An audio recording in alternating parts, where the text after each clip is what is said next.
Well, I missed that. Yeah, So well, you know, my timing was a little bit off. yeah, it's been a while. We're not as Been a while. yeah, we're not as in tune as we usually are. We're not as in sync as we usually are. Yeah. That's Um, terrible. All right, we got some different video game, television chatter, whatever else we decide to get into here.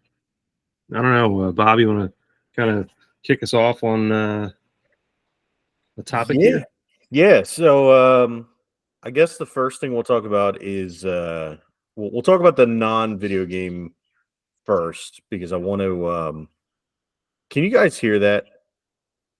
No. Okay, good. Is it you? No, Peyton's birds are sitting over here, and they're chattering away like little assholes. They have no fucking sense of respect. We're trying to talk about serious issues here, and they're just over there chattering away like little dickheads. Anyway, so yeah, what I wanted to talk, the first thing I want to talk about, non-video game related, was I've been watching Transformers, not the movies because fuck the movies. Although the new one looks pretty good, Transformers 1, and Bumblebee was all right, but. No, I've been watching the first season of the cartoon again because it's on YouTube, all in one shot. Like it's a 6-hour and something minute video on YouTube. And I noticed one of the, you go back and you notice the differences in the, like how, I don't want to say poor the animation is, but it's not great. It was essentially just a toy commercial anyway, so it's whatever. But the one of the things I noticed was that Scatman Crothers, who voices Jazz, and I don't know if they did. What's that?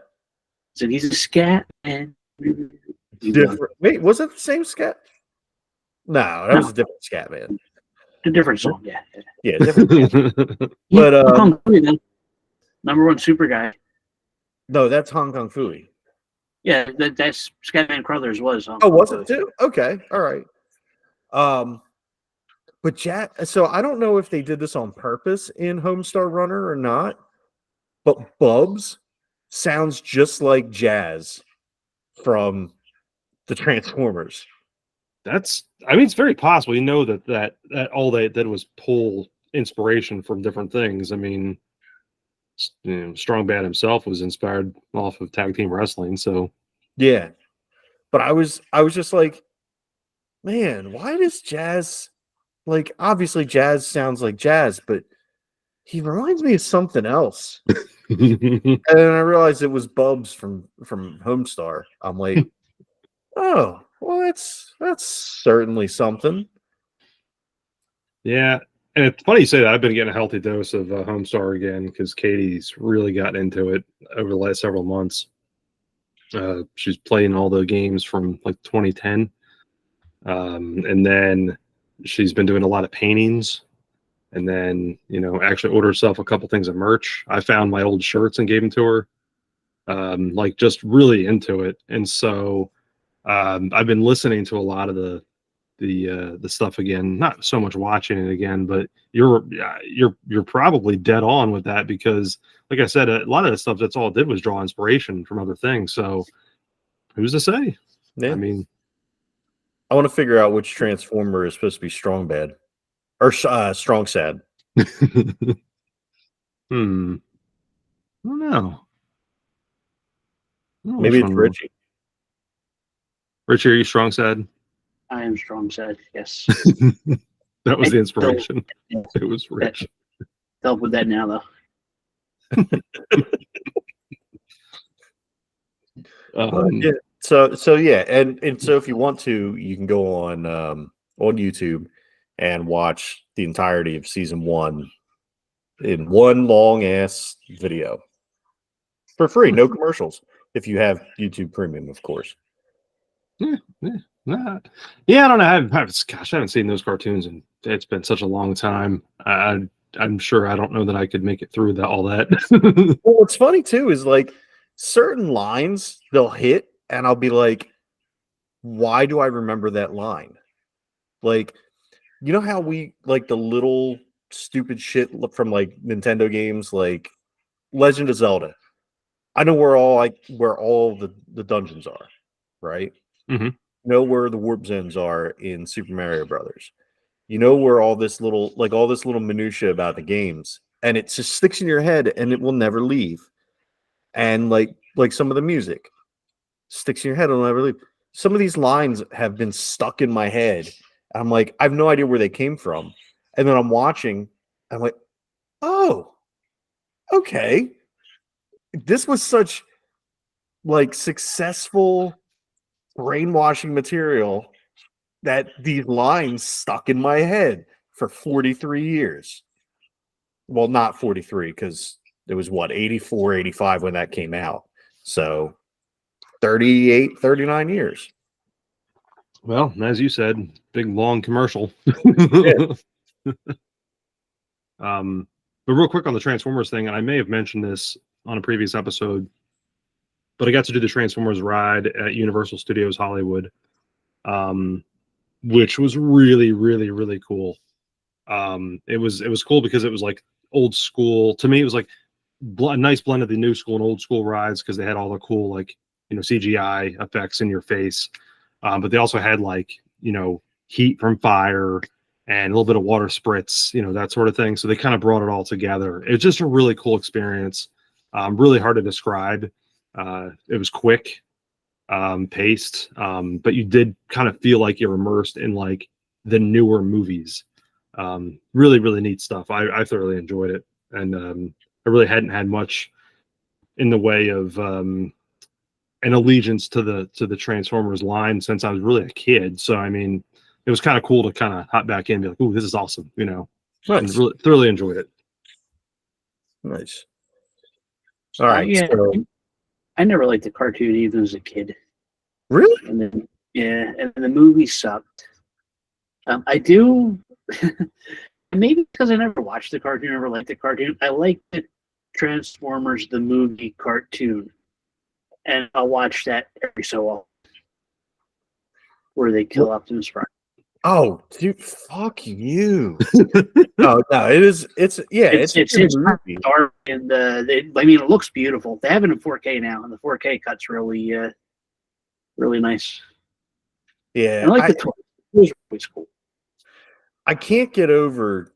I mean, that was like one of my first traumas that I remember is watching Optimus Prime die.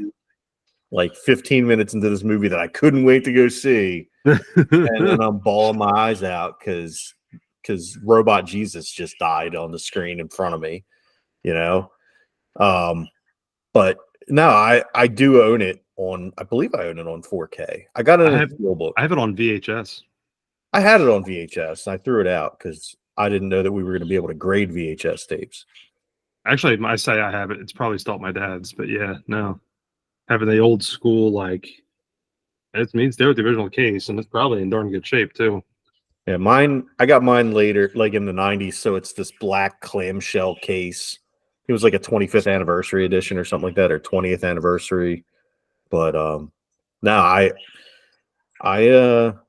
don't really watch it that often, but I'll watch it here and there.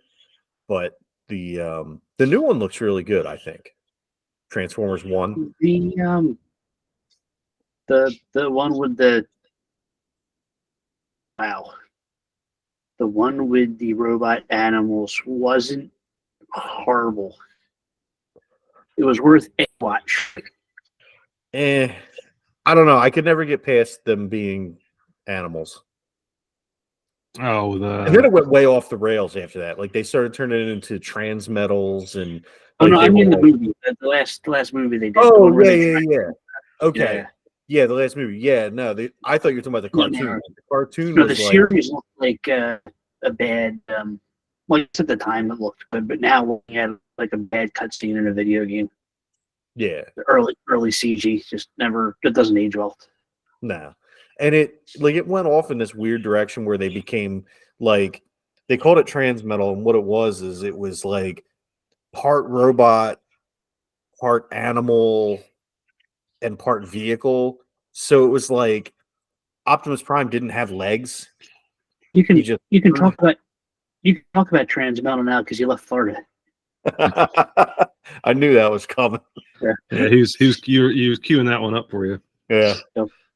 But yeah, I mean look, I like Generation 1. That was my shit. And I still like it. I still collect Transformers because I'm a fucking giant nerd that's never going to get laid ever again. And yeah. Next year, the year before, if you stop on Transformers, you can afford prostitutes. Just saying. You have to balance your budget. That's true. That's true. I tried watching I forget what it was called. It was like the episode that came out after the movie where they bring Optimus Prime back. And it was like the worst, well, not the worst cartoon I ever saw, but it wasn't good. Yeah, I don't know. It's been a while since I've seen the stuff that came after the movie. I went back and tried to watch the Karate Kid cartoon. That was bad. Ooh. Oh God, I can imagine. Yeah, I can't imagine watching that one either. There were Transformers comics, right? Yeah, Early on. That's what I thought. Yeah, which was basically just an extension of an ad. But so the first 4 issues were supposed to be a limited series, and it was supposed to lay down the foundation for the toys and give the backstory of the toys. Yeah. That's why some of the character models look different to what the cartoon ended up being, because there were questions about, all right, is the cartoon going to go this direction or is it going to go this direction? And it was like prototype versions of them and stuff like that. So there was a lot of difference between the cartoon, how the cartoon looked and how the comic looked. But what was cool about the comic was the comic actually included Marvel characters. Like issue number 3 I used to have, and on the front it's Megatron getting webbed up by Spider-Man. Oh, no kidding. Yeah, it's Spider-Man in his symbiote suit from the Secret Wars. So he's wearing the black suit and he's wrapping up Megatron in the web.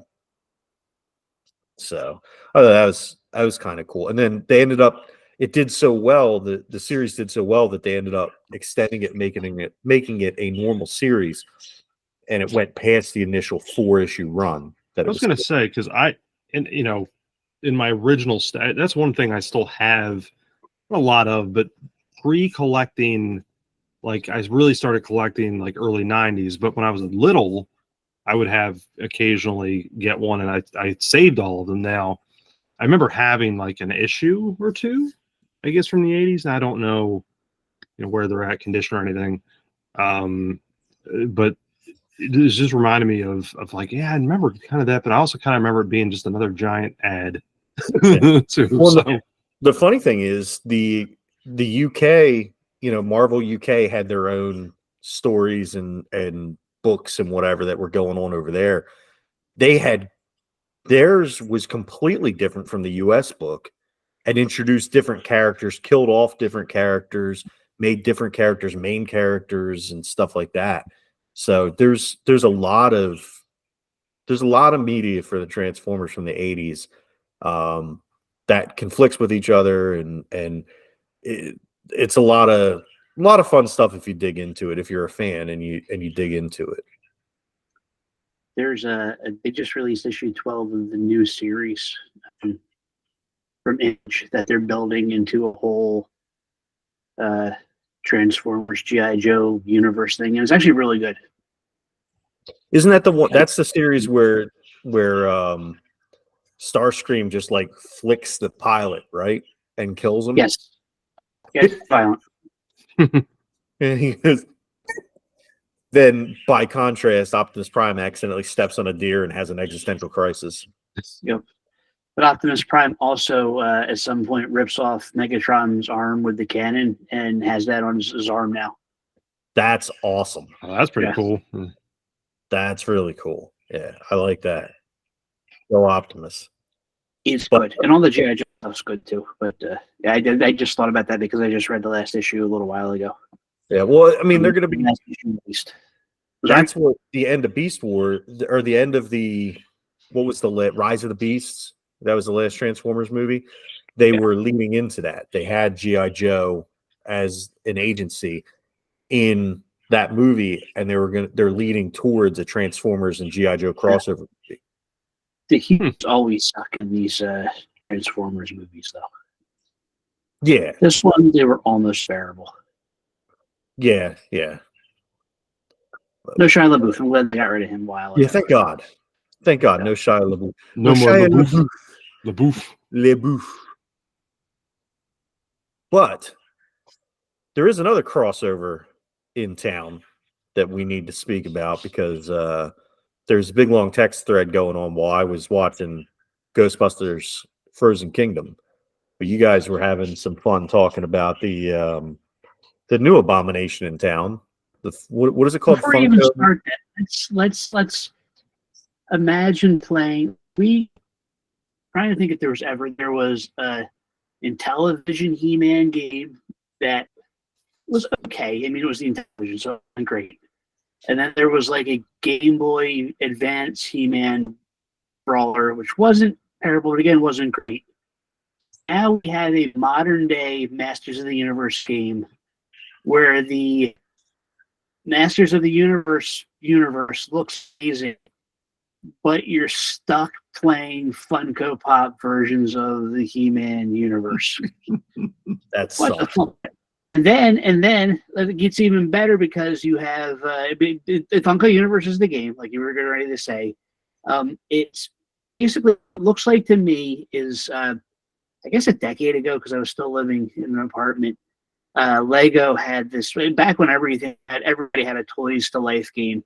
Lego did Lego Dimensions, where they somehow got all these really cool properties, put out Lego minifigures, which I love, and put them all into a game where they would interact with each other. Which was fun because it was a Lego. You had the little Lego guys. But of course, being a Lego game, it's all the same as any other Lego game. You're just collecting studs and looking for hidden things, and then you have to buy minifigures so you can access different parts of the level because certain minifigures have different powers than minifigures. That's exactly what this Funko thing looks like, except the licenses they got. I think they're amazing. It's like they made this for me. It's like the monkey's paw wish. It's like I want to be able to play a Cylon from the original Battlestar Galactica, the Norris Thing creature from The Thing. That's just like the head with little spider legs. What else? Hot Fuzz is in there as a character. He-Man. I think they said Gremlins were coming soon. All these amazing things. You're playing them as the giant-headed, black-eyed Funko Pops. Yeah, I did see. I had ordered, and I ended up canceling the order because I'm trying to cut down on the Funkos. But there was a Shaun of the Dead one, and that's supposed to be from this game. And there's an Ash versus the Evil Dead one that's supposed to be from this game. So I don't know if those levels have been put in or if they're waiting for Halloween or what. But I might have to, if I see it in the store, I'll get the silent one because he's got like his foot over top of the human skull, which is kind of cool. And the Thing monsters, just the fact that they're making the Thing monsters as Funko Pops is body horror enough where it's like, well, maybe I'll have to get that for a shelf. Yeah, the properties alone are awesome. Obviously, yeah. I mean, yeah, and you're right. I mean, Lego Dimensions did the same thing where they brought a ton of different IPs together. And the only thing about Dimensions was that was a money suck. If you were into all that, my God. This, obviously Funko's figured it out. I mean, they're certainly going to keep at it. Yeah, no, I would love to play a game with all this stuff combined, just not as Funkos. I just don't. Right. I can't do it. Right. I tried the Lego Dimensions because I'd gotten it for Peyton for Christmas, and I bought for myself the Doctor Who set, and so I was like, oh, well, let me go throw Doctor Who on the portal and see what happens, and it was cool because when the Doctor was in the game, you could make him regenerate, and he would regenerate into all the different iterations of the Doctor. Amazing, so cool. But at the end of the day, it was a Lego game, and I can't stand Lego games. Yeah, the Portal level for that, like the game Portal, that was almost Portal-like, where you could have the portal gun physics in it, and that was kind of cool. But like you said, it's just a Lego game at the end. And that's the same thing. If you look at Funko gameplay, you're destroying things to knock little colored bits of vinyl out of it. And I guess you're collecting the bits of vinyl to sell for other things. I don't know. Yeah. Yeah, I don't know. It's Castle Grayskull looked awesome. I'm playing Little Grayskull. I don't know. It's funny. And it makes me think of like the old Disney Infinity as well. Mm-hmm. You know, what's going to be the life cycle of these types of games? I mean, obviously, it's funny now. I went to a game store by me earlier today, and I see the Infinity sets with a couple of the pieces in there for like next to nothing. Mm-hmm. And you know, it just makes you wonder. And obviously, Lego aside, and maybe Funko to an extent, you know, there's still going to be some kind of value to somebody just based off of whatever character, you know, if it's a tangible thing, not necessarily the game. But I don't know. It sucks because it's like you kind of wish that like Lego Funko aside, you could just have a cool, you know, like I guess what I want, like a GTA style real world. Let's put some of these IPs together and let's have some fun. But I don't know how in the world you would do that. You know? Right.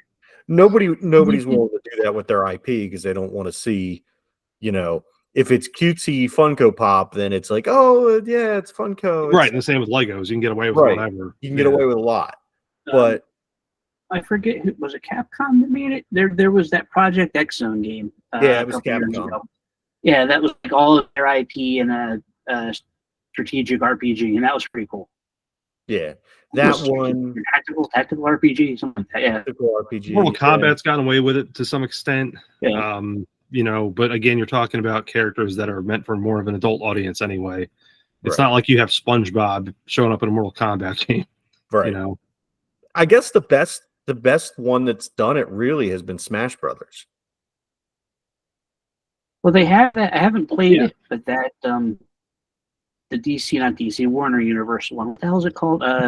Multiverse. Yeah, which we talked about on the pod many times ago. Ultra Instinct Shaggy and but that was more like along the lines of the Smash game, though. That was their Smash. It's a Smash. Yeah. Well, that and we've talked about this one too. Nickelodeon All Stars? It was. Yeah. That was more like that. I bought that. I don't know. Yeah. I think I'm done with this. It was a wonderful purchase.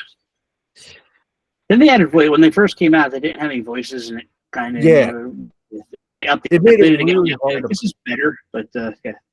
It made it really hard to play because there were no voices, there was no nothing, and it was very bare bones. And then they had a patch that added in the voices and stuff. It did well enough that it got a sequel. But I haven't played the sequel. No, it's an interesting conversation though. Having these crossover type games, obviously you're hitting for a certain audience. The Funko game is going to hit for your like hardcore Funko audience. But again, even I know Bob, you're a hardcore Funko guy, but like I know you don't really have much for this game either. It seems like. Yeah, I got nothing for it. It's to me, it's cash grab. It's a cool idea, but again, at the end of the day, it's basically a Lego game, and I don't like Lego games, so it's a hard pass for me. Yeah, well, and it's funny too. Actually, I just thought about this. I fired up playing some Stern Pinball on the PS5 earlier, and I only have the one free table that it comes with, which is Frankenstein. But they also have like Ghostbusters and Last Action Hero and Starship Troopers and all these other ones that you can buy, obviously. So you're still, I guess, mixing together some of these things. But it's like, just more of a money suck. I don't really want to pay $5-10 a piece. Just yeah. But I know, but before we start recording, though, I know we had a couple of other things we want to chit chat about too, outside of this stuff. Yeah, the Switch 2, there was a leak. There was a leak. And so what we're seeing from this leak is a $400 price point, and it's believed that it's for the version that allows you to use physical media with probably a 350 SKU for digital only, because there's supposed to be 2 SKUs, and it should be announced in October. So it is, as we record, September 14th. We got 16 days until October. And then obviously, the 31 days in October. It'll be interesting to see what Nintendo does and how they prep this up against the holiday season. Because we know, I believe they said it was going to be Q4 of 2024. Or was it going to be... I don't know. It's a spring release is essentially what I was hearing. So it'll be interesting to see if they stick with that or if they drop this for the holiday, because really, what else do they have for the holiday coming out except for Mario and Luigi Brothership and Mario Party Jamboree? Yeah, and I know that's an October release as well. Yeah, and I think that they're both, I believe, October releases. When's the Zelda game out? One where you play as Zelda? September 26th. Okay. I think. It's in September. It's late September. I believe the 26th. Gotcha. Yeah, I knew Jamboree was in October because I'm eyeballing the pre-order on that. But yeah, no, you're right though. There's not a whole lot else really out there. Holiday release makes sense for a Switch 2, just because of potential revenue stream, but you never know with Nintendo. So yeah, they might try and blow out all the original Switch systems and the whatever stock they still have of the Switch Lite. So we'll see what happens. But as of right now, they don't really have any major announcements for holiday. So we'll probably see maybe Joy-Con bundles, stuff like that. Apparently, the Zelda game is going to be released as a bundle with amiibos. So that's cool. You're going to be able to select from a certain batch of different Zelda amiibo or Legend of Zelda amiibos that you want to pick, and all of the previous ones obviously work for the new game. So they're going to be reprinting a whole load of those. So it'll be interesting to see how they do that. I like that. That's one thing I do throw money into is those darn amiibos. Yeah, little bastards. Mm-hmm. Yeah, it's funny because I was never much into the Funkos or into a whole lot of other things, but man, damn Nintendo and those amiibos. If they made a Waluigi one, I was sold. Yeah, I put too much money into those things. I sold all mine. Kept the Joker from Persona 5. That was the only one I kept. Yeah, I sold all my amiibos. I was dating a girl at the time when they were super huge, and we were talking about moving in together, and she's like, yeah, you can't bring your toys with you. So I sold them all, and God, I wish I still had them, because it was all the first run still in the package. Didn't take them out. They were still on the boards and everything, and she's gone, and now so are my toys. I opened all mine except for I had the big yarn Yoshi. That's the only thing I got the most for when I sold. Oh, I had to drive very scary Toys R Us to get that too.